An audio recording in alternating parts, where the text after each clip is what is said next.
Chicken shashlik is a delicious and flavorful dish that originated in Central Asia. Here's a recipe to make it at home.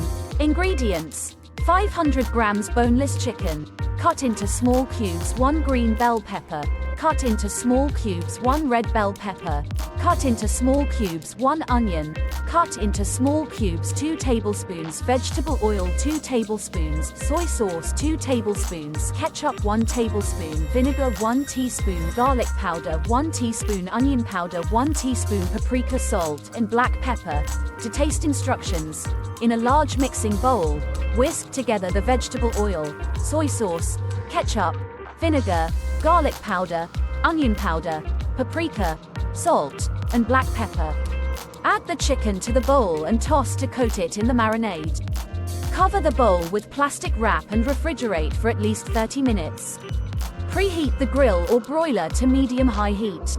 Thread the chicken, green bell pepper, red bell pepper, and onion onto skewers, alternating the ingredients. Grill or broil the skewers for 10 to 15 minutes, turning occasionally, until the chicken is cooked through and the vegetables are slightly charred. Serve hot with rice or flatbread. Enjoy your delicious chicken shashlik.